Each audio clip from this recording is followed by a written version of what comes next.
दोन्ही डोळ्याचा करीना गतीतील कस्तुरी जशी स्वागली मैना लाडाची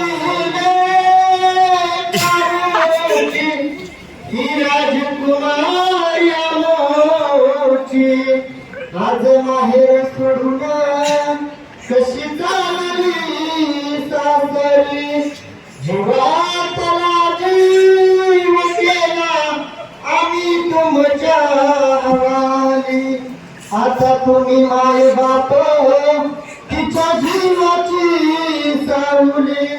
जीव कालीवर होतो तुला पाठवीता ताई एका डोळ्यात आनंद एका डोळ्यामध्ये पाणी शुभंकर